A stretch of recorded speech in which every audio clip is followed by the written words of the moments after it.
In the SousVide Supreme, I made chicken breasts for my first try. I thought that would be easy, and I put olive oil, rosemary, garlic, and all in the vacuum seal packages, and put it in the oven, set the temperature, and it was on a Sunday afternoon. I left it for the day, and we had a nice family dinner that night. And the meat was awesome. It was totally tender.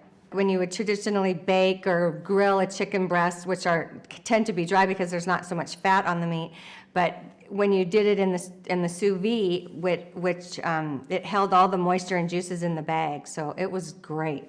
It cooked it completely even, the whole thing, so the inside, the middle parts of the thicker part of the breast were as evenly cooked as the outside, and they didn't dry out at all.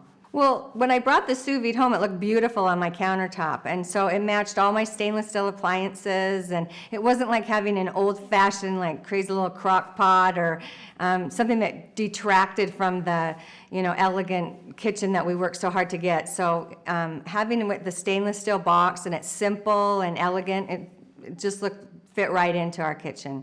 Well, I do a lot of entertaining, and so it was really nice. In fact, I made when I did the chuck roast, I put it in the morning, and I had it made the day before. You could just take it out of the freezer, stick it in the morning, and the main course was done. So then I had more time to spend with my family and friends as soon as they arrived, and I just had to take it out, brown it a bit, and it was amazingly tender.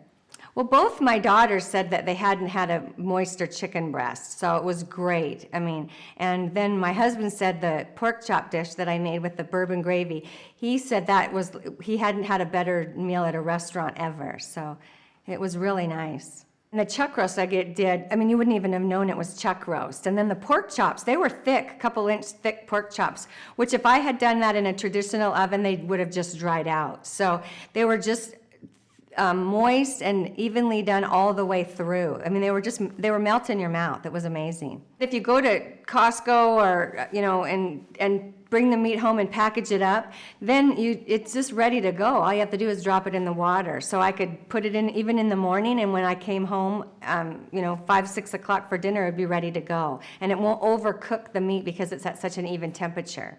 By keeping all the flavor and freshness in the bag, it produces a much more quality meal, and something like that you'd go out and find at a high-end restaurant. We loved it. My husband said that it was one of the best meals he'd ever had.